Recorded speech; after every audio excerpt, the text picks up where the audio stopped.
বিরতির পর স্বাগত।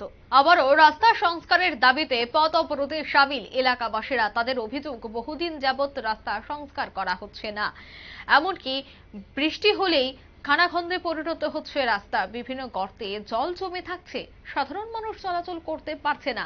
সমস্ত বিষয় নিয়ে অবগত রয়েছেন স্থানীয় প্রশাসন, কিন্তু এখনো পর্যন্ত কোনো ব্যবস্থা গ্রহণ করা হচ্ছে না, যার ফলে আজ তারা বাধ্য হয়ে রাস্তা অবরোধে নেমেছে। ঘটনা ধলাই জেলার মনুঘাট আরডি ব্লকের অন্তর্গত পশ্চিম মাছলি-এর রিয়াংপাড়া এবং দেবপাড়া, মালাকারপাড়া, তেরোকাঠপাড়া পর্যন্ত। জানা যায় এই এলাকায় মোট জনসাধারণ রয়েছে 1400 এর অধিক। পশ্চিম মাছলি পঞ্চায়েত এবং মনুঘাট আরডি ব্লকের এই বিষয় নিয়ে বারবার জানানো হয়েছে। এই এলাকায় রাস্তাটি এত পরিমাণে খারাপ হয়েছে যে বিদ্যালয়ে শিশুরা গাড়ি দিয়ে যাতায়াত করতে পারছে না, সেই শিশুটিকে পায়ে হেঁটে যেতে হচ্ছে।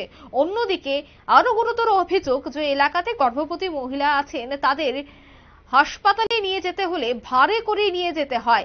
এলাকায় কারোর বাড়িতে যদি কোনো আগুন লেগে যায়, তবে সেখানে ফায়ার সার্ভিসের কর্মীরা পর্যন্ত আগুন নিভাতে আসতে পারবে না। এমন ভয়ানক পরিস্থিতি বা এমন ভয়ানক রাস্তায় পরিণত হয়েছে এই এলাকার রাস্তাটি, যার ফলে রীতিমতো ক্ষোভে ফুঁসছে সাধারণ মানুষ। জনসাধারণ দুর্ভোগের সম্মুখীন। কি বলছেন সংশ্লিষ্টরা, শোনাবো। 40 নং করমছড়া মন্ডলের 38 নং বুথ মাছলি পঞ্চায়েত এরিয়ার রিয়াংটিলা হইতে তেরোকাঠপাড়া পর্যন্ত প্রায় 20-25 বছর ধরে রাস্তাটা পুরা বেহাল অবস্থা।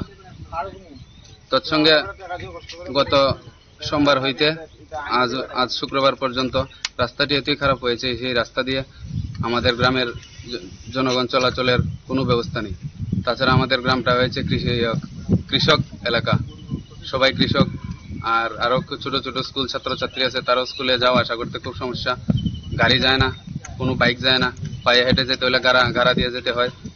তাই আমরা সরকারের কাছে একটাই অনুরোধ রাখবো, আমরা রাস্তাটা যাতে তাড়াতাড়ি ঠিক করে দিই।